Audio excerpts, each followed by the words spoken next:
আসলে ওরা মামলাটা শুনানি করতে চাইছিলেন না। এখন মূল মামলা শুনানি করাটাই আমাদেরও কাম্য ছিল, শুনানি হবে, সেটাই ভালো, চূড়ান্ত সিদ্ধান্ত হয়ে যাবে। এই যে ভিডিওটা আপনি শুনছেন, হয়তো আপনি সরকারি কর্মচারী নন, কিন্তু আপনার পরিবারের কেউ সরকারি কর্মচারী, আপনার জানাশোনার মধ্যে কেউ সরকারি কর্মচারী, আপনার বন্ধু বান্ধব পরিচিতের মধ্যে কেউ না কেউ সরকারি কর্মচারী।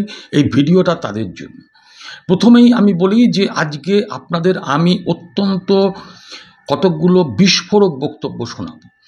কর্মচারী আন্দোলনের নেতা, বিশেষ করে কনফেডারেশন অফ স্টেট গভর্নমেন্ট এমপ্লয়িজের দুই নেতা শ্যামল কুমার মিত্র এবং মলয় মুখোপাধ্যায়, যারা সেই স্যাট থেকে শুরু করে আজকে প্রায় 10 বছরের ওপর ধরে শুধুমাত্র হকের ডিএ পাওয়ার দাবিতে কোর্টে কোর্টে ঘুরেছেন, কখনো স্যাট, কখনো হাইকোর্ট, শেষ পর্যন্ত সুপ্রিম কোর্ট।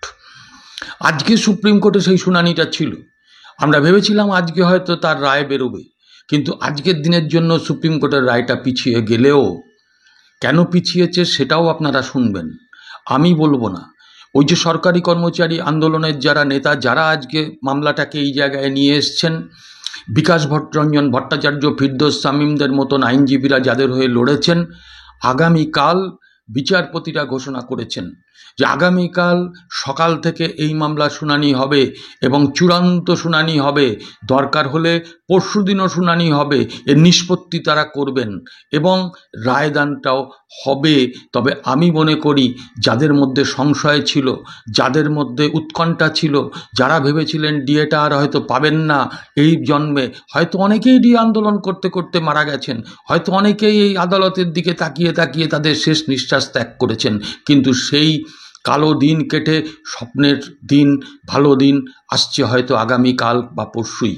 কারণ সুপ্রিম কোর্টে আগামীকাল এবং পরশু সেই মামলার আবার শুনানি হবে, চূড়ান্ত শুনানি হবে এবং রায়দানও হবে। এবং সেটা আমি বলছি আপনাদের কাছে যে একদম সুপ্রিম কোর্টের যে রায় হবে সেটা সরকারি কর্মচারীদের আন্দোলনের হকের পাওনার জয় হবে।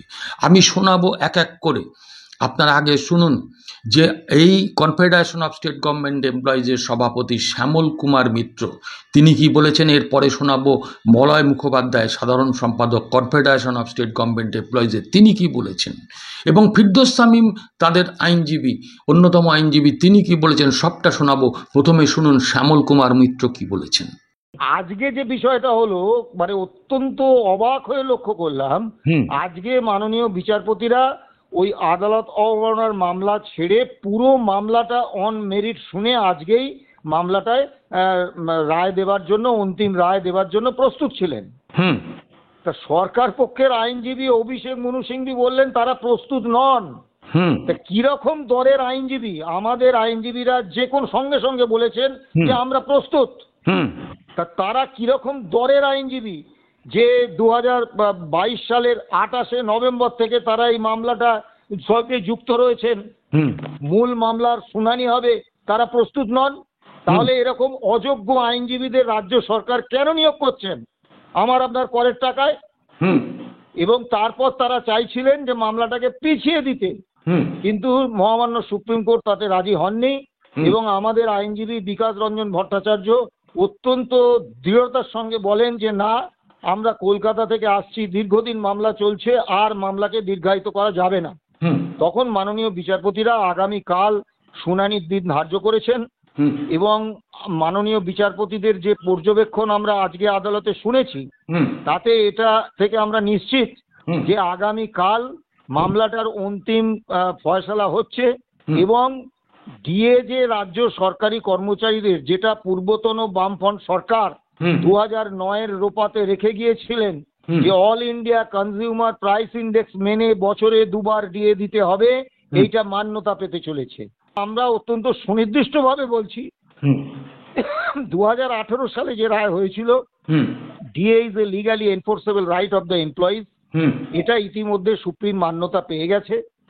এবং 2022 সালের 20শে মে যে রায়টা হয়েছিল DA is a legally enforceable and fundamental right of the employees, এর একমাত্র ফান্ডামেন্টাল রাইট কর্মচারীদের, কি ফান্ডামেন্টাল রাইট নয়, এইটা সুপ্রিম কোর্টের জোন অফ কনসিডারেশনে আছে। কাজে আমরা আশা করি, যদি সব থেকে নেতিবাচকটাও ধরি, হুম যে ওই ফান্ডামেন্টাল রাইটটা সুপ্রিম কোর্ট বললেন যে না, এটা কর্মচারীদের ফান্ডামেন্টাল রাইট নয় বা মৌলিক অধিকার নয়, হুম। তাহলেও DA is a legally enforceable right, hmm. এই রায়টা কিন্তু রয়ে গেল।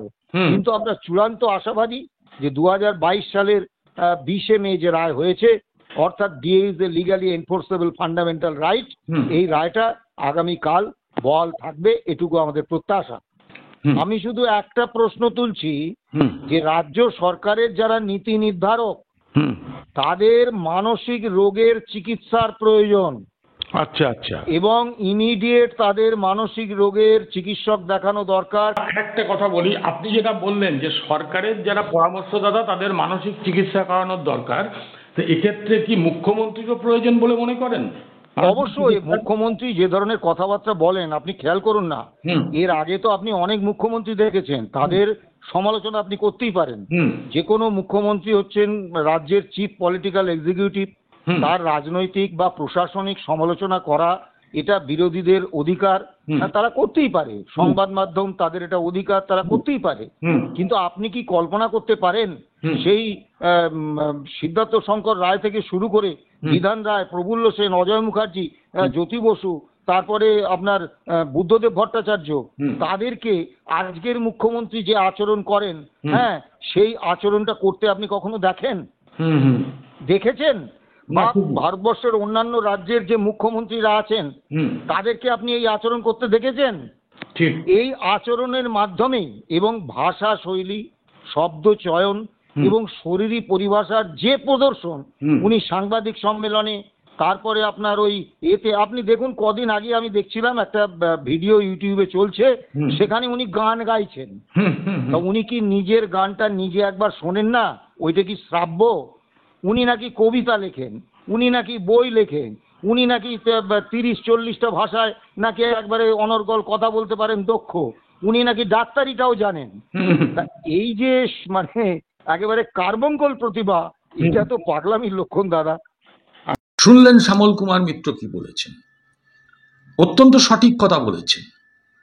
এরপরে আমি আপনাদের যেটা শোনাবো, মলয় মুখোপাধ্যায়, যিনি হচ্ছেন কনফেডারেশন অফ স্টেট গভর্নমেন্ট এমপ্লয়িজের সাধারণ সম্পাদক, কিভাবে আজকে এই আইনি প্রক্রিয়া থেকে অন্যতম সরকারি আইনজীবী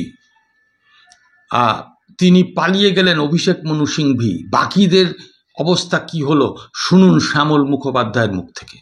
আমরা উপস্থিত ছিলাম হুম এবং সরকার পক্ষ উপস্থিত ছিল।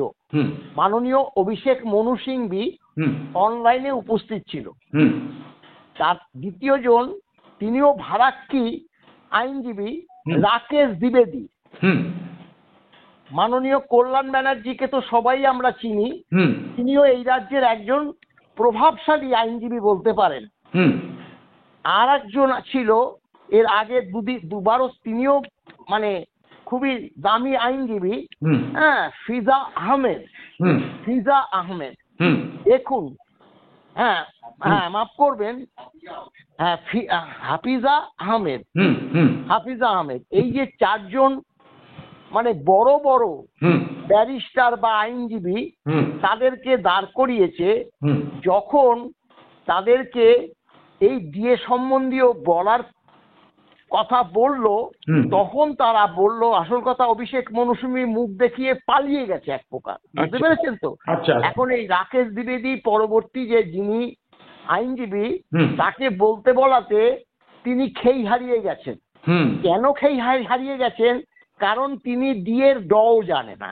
আচ্ছা। তিনি ডিএ মামলাটির ডও জানে। তখন তিনি বললেন যে আমরা প্রস্তুত হয়ে আসিনি, হুম। এই মামলাটা আজ না করে অন্য কোনো দিন করার কথা সঙ্গে সঙ্গে বলে। হুম চারজন আইনজীবী এখানে দাঁড়িয়ে রয়েছে, হুম। তারা কোনো প্রস্তুতি নিয়ে না এসে হুম। এই যে সর্বোচ্চ আদালতে তাদের রূপ দেখাতে এসেছিল। যেটা হচ্ছে, এই যে চারজন আইনজীবীকে হুম কত পয়সা দিতে হলো হুম। আমার আপনার ট্যাক্সের টাকায়, ঠিক। আমার আপনার ট্যাক্সের টাকায় আজকে মামলাটা হলো না। কেন হলো না?